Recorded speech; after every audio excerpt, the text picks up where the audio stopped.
Have you ever wondered why some women, who seem to do everything right, the caring, the nurturing, the constant availability, are so often overlooked for the one who seems distant?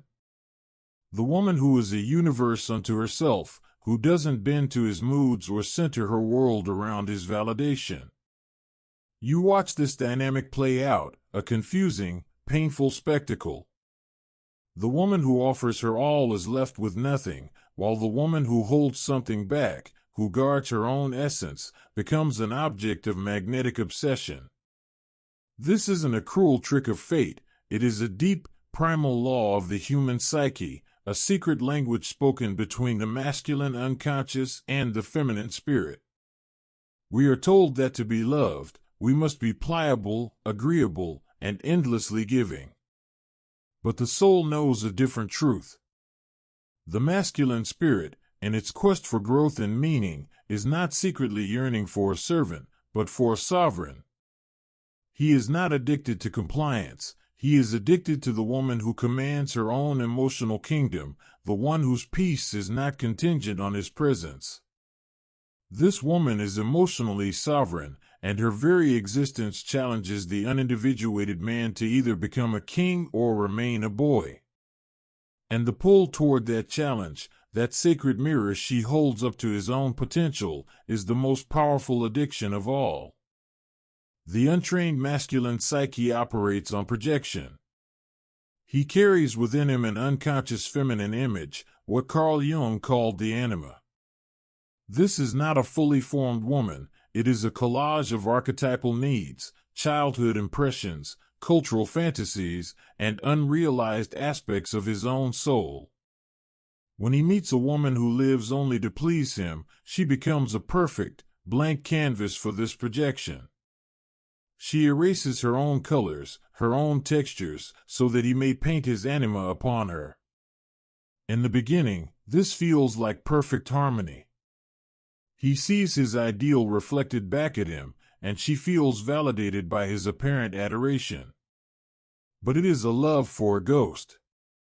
He is not in a relationship with her, but with a fragment of himself. Soon, the intoxication fades, because a man cannot truly desire a canvas. He cannot connect with a reflection. There is no tension, no mystery, no call to growth. The relationship becomes a hall of mirrors, and he grows bored of his own image. Then, the emotionally sovereign woman enters. She is not a canvas. She is a fully rendered masterpiece, complete with her own light and shadow. She refuses to be the screen for his fantasies. Her no is as authentic as her yes. Her inner world is rich and cultivated, independent of his participation. This refusal to carry his projection is, at first, infuriating to his ego. But it is utterly captivating to his soul. This captivation is where the secret addiction takes root, for it is tied directly to his own shadow. The shadow, in Jungian terms, contains all the parts of himself he has repressed and denied, his dependency, his fears, his vulnerabilities, his unlived life. The compliant woman allows him to keep his shadow hidden. Her constant reassurance soothes his ego, enabling him to avoid the difficult work of confronting his own inadequacies. She becomes an emotional crutch, and while useful, a man will never desire the crutch, he will only ever desire the feeling of walking on his own 2 feet. The sovereign woman, by her very nature, becomes a mirror to his shadow. Her self-reliance highlights his dependency. Her courage illuminates his fear. Her wholeness reminds him of his own fragmentation. This is a terrifying and deeply uncomfortable experience for his ego. Yet, the soul, which yearns for individuation, for wholeness, recognizes her as a catalyst. He finds himself drawn to the very woman who makes him feel most inadequate, because on a level deeper than consciousness, he understands that she is the key to his own evolution. He becomes addicted not to her, but to the man he is forced to become in her presence. It is a subconscious craving for his own potential, a thirst for the integration she wordlessly demands. So how does one cultivate this sovereignty? It begins not with external actions, but with the forging of an unbreakable inner sanctum. The Stoic philosophers spoke of this as the inner citadel, a fortress of the mind that external events cannot breach. Marcus Aurelius reminded himself that you have power over your mind, not outside events. Realize this, and you will find strength. This is the bedrock of emotional sovereignty. Your peace is not a commodity to be traded for his attention.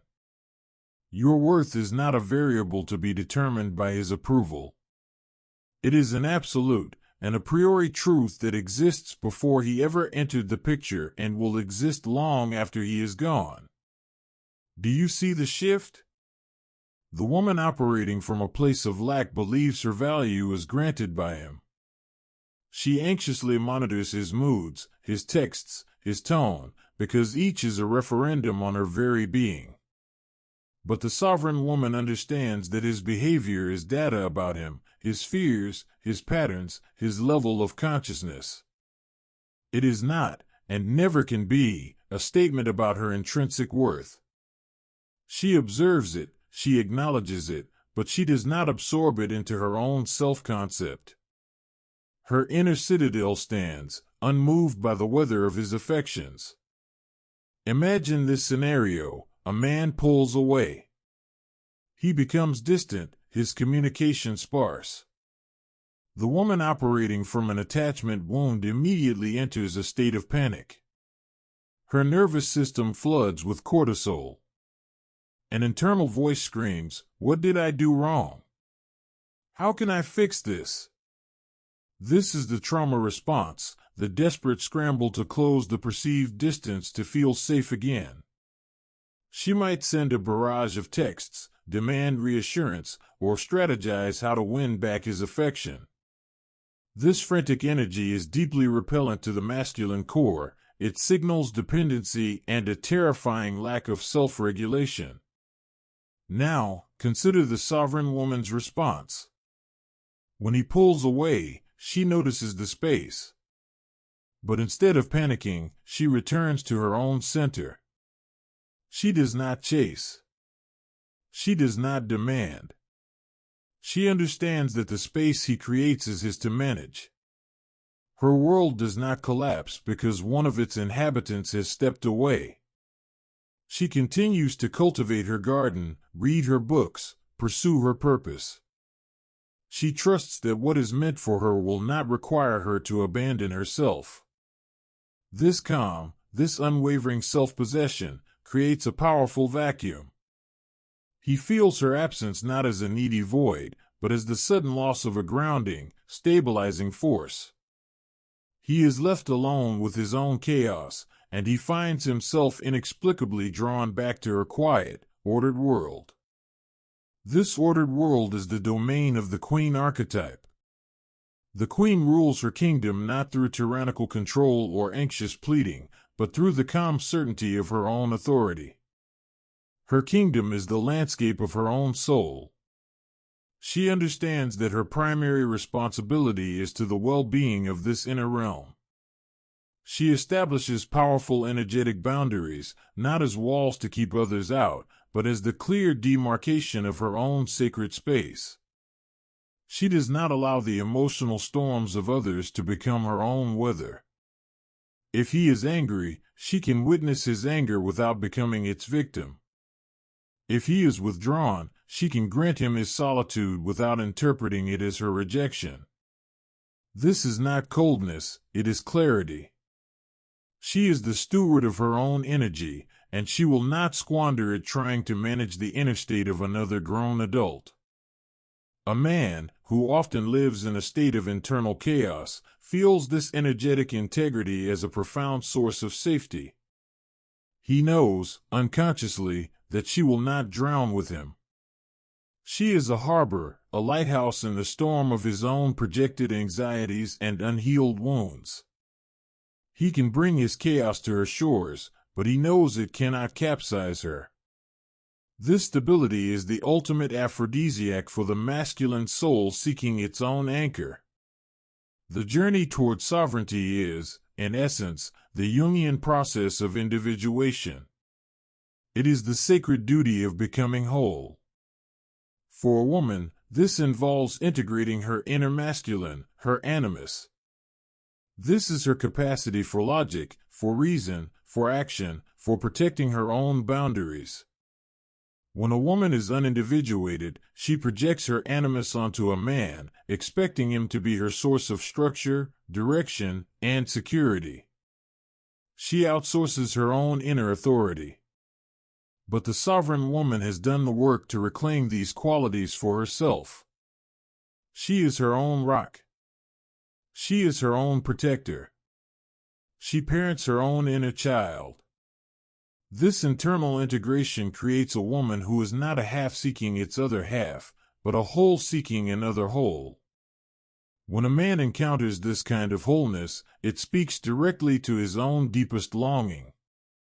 He sees in her not a solution to his emptiness, but an invitation to his own fullness.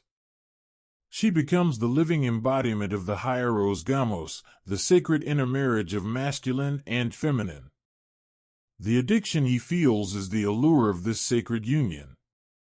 It's the tantalizing promise of his own soul's completion, mirrored in the woman who has already dared to undertake the journey herself. Ultimately, this path leads beyond the dynamics of attraction and into the realm of true spiritual freedom. The initial goal might be to become more magnetic, but the final destination is a state where that magnetism is merely a byproduct of your own inner peace. You are no longer performing for an audience of one. The game is over because you have realized you are not a player, but the entire stage. His approval, once the air you breathed, becomes irrelevant. His presence, once the sun in your sky, becomes a welcome warmth, but your light is now generated from within. This is the profound detachment spoken of by the Stoics, not a cold indifference, but a radical acceptance of what is, and a deep, abiding trust in your own ability to thrive regardless of external circumstances. You stop looking for a man to complete you and begin building a life so full and beautiful that a worthy partner would be a wonderful addition, not a desperate necessity. The hunger for validation is replaced by a quiet, self-sustaining joy. The addiction he feels toward you is a reflection of the love affair you have finally cultivated with your own soul. He is simply a moth drawn to a flame that burns for its own sake. The woman who knows her worth doesn't chase, she chooses.